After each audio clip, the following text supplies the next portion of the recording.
6 പേരുടെ പേരുകൾ KPCC അധ്യക്ഷ സ്ഥാനത്തേക്ക് സജീവമായി പരിഗണിക്കുന്നതായി റിപ്പോർട്ടുകളുണ്ടായിരുന്നു. ബെന്നി ബെഹനാൻ, അടൂർ പ്രകാശ്, കൊടിക്കുന്നിൽ സുരേഷ്, ആന്റോ ആന്റണി, സണ്ണി ജോസഫ്, റോജി എം ജോൺ എന്നിവരായിരുന്നു പരിഗണനാ പട്ടികയിലുണ്ടായിരുന്നത്. അധ്യക്ഷ സ്ഥാനത്ത് നിന്ന് തന്നെ മാറ്റുന്നതായുള്ള നീക്കം തുടങ്ങിയതായി സുധാകരനും മനസ്സിലാക്കിയിരുന്നു.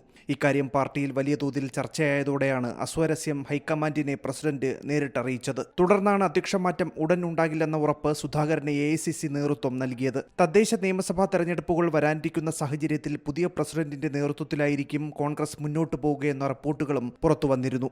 അതേസമയം സുധാകരനെ മാറ്റാൻ ഔദ്യോഗിക ചർച്ചകൾ നടന്നിട്ടില്ലെന്ന് രമേശ് ചെന്നിത്തല പറഞ്ഞു. അനൌദ്യോഗിക ചർച്ചകൾ നടന്നിട്ടുണ്ടോ എന്നുള്ള കാര്യം തനിക്കറിയില്ല. തെറ്റിദ്ധാരണയുള്ള വാർത്തകൾ പരത്തി പ്രവർത്തകർക്കിടയിൽ ആശയക്കുഴപ്പം സൃഷ്ടിക്കരുതെന്നും ചെന്നിത്തല കൊച്ചിയിൽ പ്രതികരിച്ചു. എന്നാൽ നേതൃമാറ്റം സംബന്ധിച്ച് ഒരു ചർച്ചയും നടന്നിട്ടില്ലെന്നാണ് മുതിർന്ന നേതാവ് K മുരളീധരന്റെ പ്രതികരണം. മുഖ്യമന്ത്രി സ്ഥാനത്തെക്കുറിച്ച് പാർട്ടിയിൽ ചർച്ചയില്ല. പക്ഷേ DCC ഭാരവാഹി തലത്തിൽ ചില മാറ്റങ്ങൾ ഉണ്ടാകുമെന്നുള്ളതാണ് അദ്ദേഹം വ്യക്തമാക്കുന്നത്. അതിനിടെ താനും KPCC പ്രസിഡന്റുമായി യാതൊരു അഭിപ്രായ ഭിന്നതയുമില്ലെന്ന് പ്രതിപക്ഷ നേതാവ് VD സതീശനും ചൂണ്ടിക്കാട്ടി. ഇന്നലെയും ഫോണിൽ സംസാരിച്ചപ്പോൾ തങ്ങൾ ഇക്കാര്യം പറഞ്ഞു ചിരിച്ചു. അനാവശ്യമായി വിവാദങ്ങൾ കെട്ടിച്ചമച്ച് ചർച്ച ചെയ്യപ്പെടുമ്പോൾ മറ്റു പല അജണ്ടകളുമാണ് നടപ്പാക്കുകയെന്നും സതീശൻ സൂചിപ്പിച്ചു. വിവിധ ബ്യൂറോകൾക്കൊപ്പം മലയാളം ന്യൂസ്, തിരുവനന്തപുരം.